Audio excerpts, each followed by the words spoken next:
Bismillahirrahmanirrahim. Alhamdulillahil malikil a'la alladzi khalaqal mauta wal hayata liyabluwakum ayyukum ahsanu amala. Allahumma salli wa sallim wa barik ala sayyidina Muhammadin khairil wara wa ala alihi wa ashabihi ahli sidqi wal wafa. Subhanaka la ilma lana illa ma 'allamtana innaka antal alimul hakim. Wa la hawla wa la quwwata illa billahil aliyyil azim. Allahumma minka wa bika wa ilaika wa la hawla wa la quwwata illa bik. Allahumma bihaqqi sayyidina Muhammad wa ali sayyidina Muhammad ij'alna fi qalbi sayyidina Muhammad sallallahu alaihi wa alihi wasallam. Hadirin wal hadirat rahimakumullah. Segala puji bagi Allah Subhanahu wa taala atas segala nikmat yang telah diberikannya. Bahkan nikmat tersebut tidak pernah akan bisa kita menghinggakannya. Karena Allah telah menyatakan wa in ta'uddu ni'matallah la tuhsuha. Jikalau kalian ingin menghitung nikmat-nikmat Allah, niscaya kalian tidak akan pernah bisa menghinggakannya. Sehingga dengan nikmat-nikmat tersebut kita bisa berkumpul bersama lagi di majelis yang kita cintai untuk meneruskan pengajian mingguan majelis bi hadratin Nabi. Hadirin wal hadirat rahimakumullah. Pernah disebutkan dalam sebuah hikayat daripada Sayyidina Ali karamallahu wajhah. Ketika itu beliau menjabat sebagai Amirul Mukminin. Tiba-tiba datang seorang laki-laki kepada Sayyidina Ali karamallahu wajhah. Laki-laki itu berkata, "Ya Amirul Mukminin, inni ajidu fir rizq." Wahai Amirul Mukminin, sesungguhnya aku mendapati rezekiku. Sesungguhnya aku mendapati rezekiku itu dalam keadaan sempit. Maka berilah aku solusi, wahai Amirul Mukminin, untuk menghadapi kesempitan dan kesulitan rezeki yang sedang kualami. Jadi di zaman dulu memang sebuah kebiasaan, kalau ada permasalahan segera minta pendapat dengan Amirul Mukminin. Segera minta pendapat atau nasihat dengan Amirul Mukminin.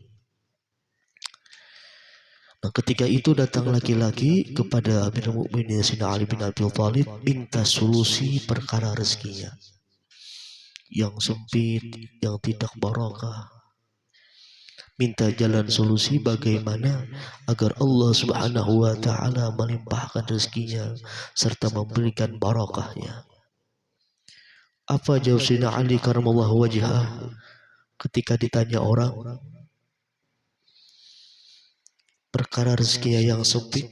Beliau menjawab apa? La'allaka, kata beliau, mungkin engkau itu menulis dengan pena yang bengkok. Beliau bertanya kepada laki-laki tadi, barangkali engkau sering menulis dengan pena yang bengkok. Apa jawab laki-laki tadi? Qala la. Wahai Amirul Mukminin, saya tidak pernah menulis dengan pena yang bengkok. Pena saya selalu yang lurus. Tidak pernah saya menulis menggunakan pena yang bengkok. Lalu apa kata Sayyidina Ali lagi? La'allaka, mungkin engkau menyisir rambutmu dengan sisir yang rusak. Jadi mungkin engkau, la'allaka, kata beliau, mungkin engkau sering menyisir rambutmu dengan sisir yang rusak atau yang patah-patah sebagian. Apa jawab laki-laki tadi? Qala la. wahai Amirul Mukminin, saya pun tidak pernah menyisir rambut saya dengan sisir yang patah-patah atau sisir yang rusak. Sisir yang patah-patah sebagiannya atau yang rusak. Jadi dari dua pertanyaan ini dapat kita simpulkan bahwa istilah kata pamali itu memang ada dalam agama kita.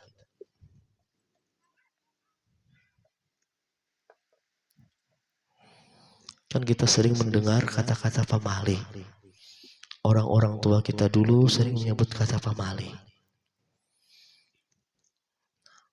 Jadi dua pertanyaan beliau, apakah engkau sering menulis dengan pena yang bengkok? Apakah engkau sering menyisir dengan sisir yang patah-patah sebagian atau sisir yang rusak? Dua ini bisa dikatakan hukum adat.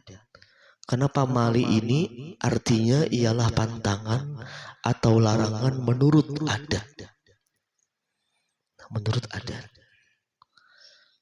Bahkan pamali ini meskipun bahasa daerah kita sekarang masuk dalam KBBI, Kamus Besar Bahasa Indonesia.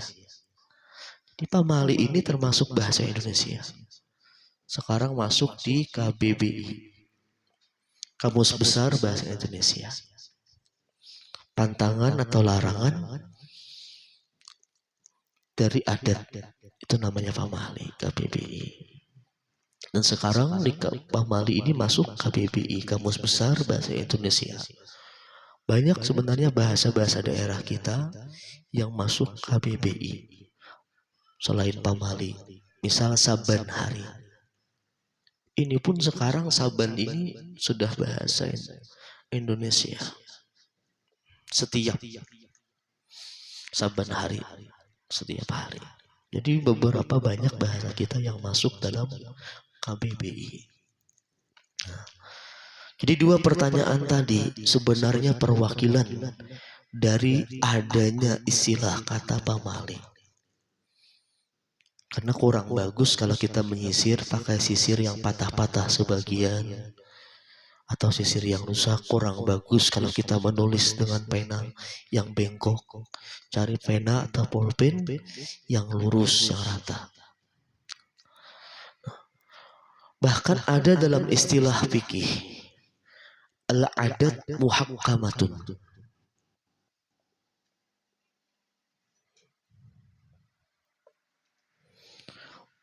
Hukum adat itu bisa dihukumkan. Al-adat muhakkamatun. Hukum adat bisa dihukumkan. Tapi ada syaratnya, malam yukhalif asy-syar'a. Selama tidak menyalahi hukum syara. Jadi apapun kebiasaan adat, baik daerah kita atau daerah yang lainnya, itu masih bisa dipakai, dihukumkan. Selama tidak menyalahi adat.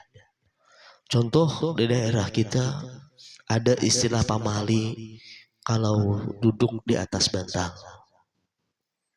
Malah kata leluhur kita, kata orang tua kita dulu, kalau orang yang sering duduk di atas bantal bisa kena penyakit bisulan.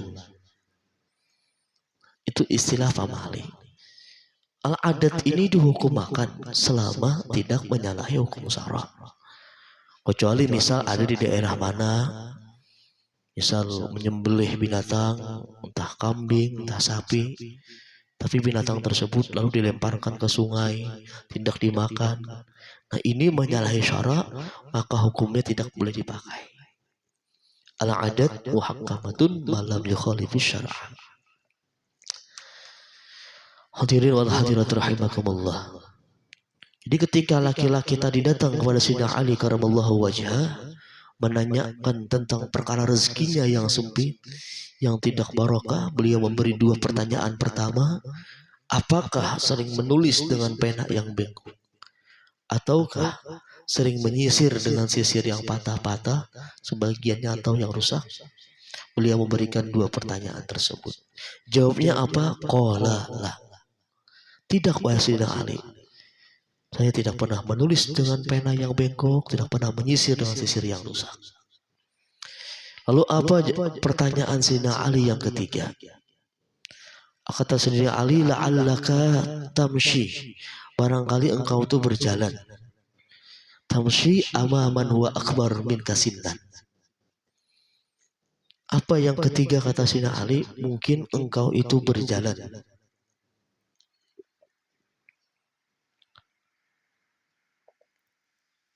di depan orang yang lebih tua. Tamshi amaman huwa akbar min kasinnan. Yang ketiganya ketika beliau tanyakan, apakah engkau tuh pernah berjalan, sering berjalan di depan orang yang lebih tua daripada engkau? Jadi kalau orang sering berjalan di depan orang yang lebih tua, dia mendahului yang lebih tua, itu penyebab rezeki juga tidak barokah atau penyebab rezeki sempit. Beliau menanyakan yang ketiga, apakah engkau sering berjalan di depan orang yang lebih tua daripada engkau usianya? Engkau sering mendahului orang yang lebih tua. Apa jawab laki-laki tadi? Qala la. Wahai Amirul Mukminin, saya pun tidak pernah berjalan di depan orang lebih tua. Saya selalu berada di belakang mereka. Saya selalu beradab dengan mereka. Dan ini memang Rasulullah SAW pernah mengatakan dalam hadis Imam Ahmad. Apa kata Rasulullah? Laisa min ummati man lam yarham saghirana walam yuqir kabirana. Bukanlah umatku, kata Rasulullah, orang yang tidak menyayangi yang lebih muda dan tidak menghormati yang lebih tua. Laisa min ummati. Riwayat Imam Ahmad. Bukanlah umatku orang yang demikian. Kalau tidak menyayangi yang muda dan tidak menghormati yang tua, Nabi katakan laisa min ummati. Bukan karakter umatku demikian. Nah, ini kenapa penyebab rezeki seret, rezeki sempit, tidak berkah kalau kita berjalan di depan yang lebih tua daripada kita. Dan ini pernah dicontohkan dulu oleh Malik bin Miqdam dengan Tolha bin Mutarrif. Jadi Malik bin Miqdam ini sahabatan dengan Tolha bin Mutarrif bin Musarrif. Lalu ketika mereka berjalan menemukan sebuah gang sempit. Gangnya kecil, cuma bisa dilalui satu orang. Namun apa kata Malik? Apa kata Malik bin Miqdam?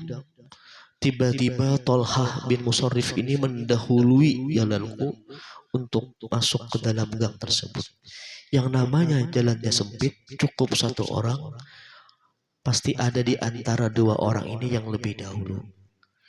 Namun ketika itu Tolhah sengaja mendahului Malik bin Miqdam. Lalu mereka berjalan lagi, mereka ngobrol lagi. Namun entah kenapa topik mereka membahas masalah usia. Tolhah bertanya kepada Malik bin Miqdam, wahai saudaraku, berapa usiamu? Berapa tanggal lahirmu? Betapa terkejutnya Tolhah bin Musarrif ketika tahu Malik bin Miqdam ini usianya lebih tua 1 hari daripada Tolhah. 1 hari lebih tua. Apa kata Tolhah? Lau kuntu a'lamu, jikalau aku tahu, annaka akbaru minni biyaumin ma qaddamtuk. Kata Tolhah, jikalau aku tahu, wahai Malik, andai aku tahu usiamu lebih tua daripadaku 1 hari, maka damtuk, niscaya aku tidak akan mendahului jalanmu tadi. Niscaya aku tidak mendahului jalanmu lagi tadi ketika melewati gang. Saya aku, kata Tolhah, yang akan mendahulimu berjalan tadi ketika melewati gang kecil tadi. Ini dicontohkan oleh Malik dan juga Tolhah. Hadirin wal hadirat rahimakumullah. Lalu yang keempat ditanya lagi oleh Sayyidina Ali. Kan orang tersebut hukum adatnya sudah lepas. Adabnya dengan orang tua juga, dengan orang yang lebih tua juga lepas. Apa kata Sayyidina Ali? La'allaka tanamu ba'dal fajr. La'allaka tanamu ba'dal fajr. Mungkin penyebab sempit rezekimu itu, kata Sayyidina Ali, mungkin engkau itu tidur sesudah fajar. Mungkin engkau itu sering tidur setelah fajar. Dibangun, fajar, tidur lagi. Apa jawab laki-laki tadi? Qalalah, wahai Sayyidina Ali, saya pun tidak demikian. Saya bangun fajar dan tidak pernah tidur lagi. Jadi beliau tidak demikian. Sayyidina Ali memberikan perumpamaan, barangkali engkau tidur sesudah fajar. Jawabannya pun tidak. Karena disebutkan dalam kitab Fawaidul Mukhtarah bahwa an-naumu ba'da subhi yajhabu barakata rizki wal umr. Sebutkan dalam kitab Fawaidul Mukhtarah bahwa orang tidur sesudah subuh itu menghilangkan berkah rezeki dan juga berkah umur. Yujhibu barakata rizki wal umr, menghilangkan berkah rezeki dan umur kalau tidur sesudah fajar atau sesudah subuh. Dan kelewatan doa Rasulullah sallallahu alaihi wasallam. Kita tidak mendapat doa Nabi. Apa doa Nabi? Allahumma barik li ummati fi bukuriha. Ya Allah, beri berkah umatku pada waktu pagi mereka. Kalau pagi kita tidur, tidak mendapatkan doanya Rasulullah sallallahu alaihi wasallam. Allahumma barik li ummati fi bukuriha. Kita terlepas tidak mendapatkan doa daripada Rasulullah sallallahu alaihi wasallam. Lalu pertanyaan yang kelima, kata Sayyidina Ali karamallahu wajhah, kepada laki-laki yang mengadukan sempit rezekinya, tidak berkah rezekinya. Apa kata beliau? La'allaka, mungkin engkau itu meninggalkan doa bagi kedua orang tua. Tarkud doa lil walidain, meninggalkan doa kepada orang tua. Apa jawab laki-laki tadi? Qala na'am ya Amirul Mukminin. Benar wahai Amir Mukminin, saya itu meninggalkan doa untuk kedua orang tua. Jadi penyebab rezeki sempit, tidak berkah, kita itu meninggalkan doa kepada orang tua kita. Tarku doa lil walidain, meninggalkan doa bagi kedua orang tua, penyebab rezeki itu Allah sempitkan, Allah cabut berkahnya. Qala na'am ya Amirul Mukminin. Benar wahai Amirul Mukminin, saya ini orang yang meninggalkan doa kebaikan kepada kedua orang tua. Saya jarang mendoakan orang tua, bahkan saya tidak mendoakan mereka. Inilah penyebabnya kenapa Allah Subhanahu wa taala menyempitkan rezekinya. Apa kata Sayyidina Ali? Qala fadhkurhuma, maka doakanlah kedua orang tua. Fa inni sami'tu Rasulullah sallallahu alaihi wasallam, sesungguhnya aku mendengar Rasulullah pernah bersabda, tarkud doa lil walidain yaqta'ur rizqa. Apa kata Rasulullah? Meninggalkan doa bagi kedua orang tua yaqta'ur rizqa, memutuskan berkahnya rezeki. Memutuskan yaqta'ur rizqa, memutuskan berkah rezeki ketika kita meninggalkan doa kepada kedua orang tua kita. Hadirin wal hadirat rahimakumullah. Saking besarnya hak orang tua itu, kalau kita lihat di surah Al-Isra di ayat 23, Allah itu menggandengkan berbakti kepada orang tua itu dengan perkara menyembahnya. Apa kata Allah? Wa qada rabbuka alla ta'budu illa iyyah wa bil walidaini ihsana. Allah memerintahkan kita bahwa tidak menyembah kecuali Dia, dan dengan kedua orang tua berbuat baik. Saking besarnya hak kedua orang tua, saking sakralnya hak kedua orang tua, Allah gandengkan dengan perintah menyembahnya, lalu berbakti kepada kedua orang tua. Al-Isra di ayat 23.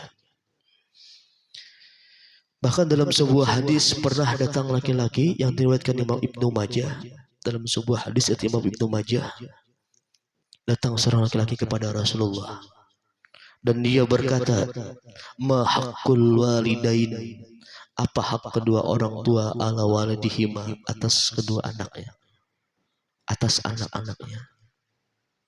Apa hak orang tua atas anaknya? Ma haqqul walidain ala waladihima. Nabi memberi jawaban yang sangat simpel, namun sangat penuh dengan makna dan nasihat bagi kita semua. Apa jawab Rasulullah? Huma jannatuk wa naruk. Ditanya hak. Laki-laki itu menanyakan apa haknya. Apa hak orang tua kepada anaknya. Nabi malah mengatakan apa? Huma jannatuk wa naruk. Kedua orang tua engkau itu adalah surga bagimu atau neraka bagimu. Ditanya hak, Nabi menjawab, kedua orang tua bisa menjadi surga untuk kita, namun bisa juga menjadi neraka untuk kita kalau kita tidak berbakti kepada keduanya. Na'udzubillah, summa na'udzubillah. Namun yang jadi pertanyaan, bagaimana kalau orang tua kita sudah meninggal dunia? Entah salah satunya atau mungkin kedua-duanya. Bagaimana caranya kita berbakti kepada kedua orang tua namun dia sudah meninggal dunia? Hal ini pernah ditanyakan sahabat Rasulullah, rajul minal ansar, ada laki-laki dari kaum ansar datang kepada Rasulullah dan dia berkata, apa kata dia, ya Rasulullah, apakah ada lagi cara berbakti kepada kedua orang tua setelah mereka meninggal dunia? Apakah ada caranya berbakti kepada kedua orang tua setelah mereka meninggal dunia? Apa jawab Rasulullah Sallallahu Alaihi Wasallam? Beliau memberikan beberapa jawaban. Apa yang pertama? As-salatu alaihima, mendoakan keduanya. Jadi kalau sudah tiada kedua orang tua kita, cara berbaktinya as-salatu alaihima, mendoakan kebaikan kepada mereka kedua, mendoakan kebaikan kepada mereka berdua. Yang kedua, istighfaru lahuma, memintakan ampun untuk keduanya, mendoakan kebaikan kepada kedua orang tua. Yang kedua, memintakan ampun untuk mereka. Lalu yang ketiga, cara berbakti kita kepada kedua orang tua, inqadu ahdihima. Nabi menjawab, ketika ada laki-laki datang kaum Ansar, bagaimana cara berbakti kepada kedua orang tua setelah meninggal dunia? Nabi beri jawaban tiga hal, ada berucapan beberapa hal.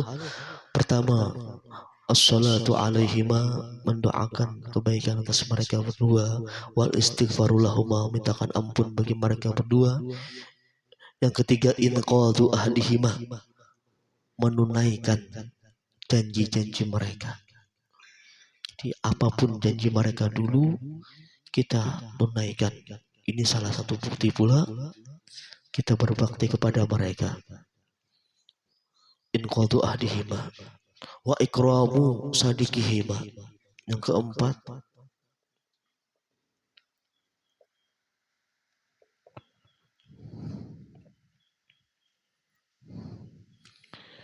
memuliakan temannya, memuliakan teman kedua orang tua. Jadi siapapun teman orang tua kita, muliakan dia. Apalagi sahabat akrab orang tua kita, kita disuruh ikram, memuliakannya. Lalu yang terakhir kata Rasulullah, silaturahim allati la rahima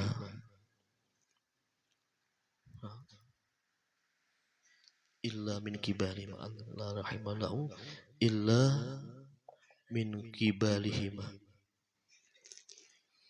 silaturahim dengan orang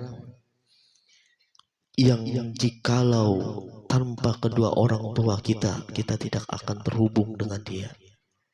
Jadi menghubungi, bersilaturahim dengan orang yang kita itu terhubung karena mereka orang tua kita. Nah, jadi menghubungi silaturahim orang, wasilaturahim allati rahimalah illa min kibarihima, itu silaturahim kepada orang yang kita tidak terhubung kepadanya kecuali melalui kedua orang tua kita. Itu pun harus kita hubungi.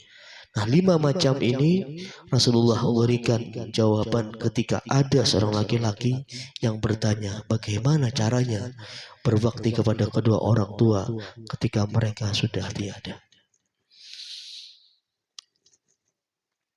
Hadirin wal hadirat rahimakumullah. Sini dulu ada yang ditanyakan.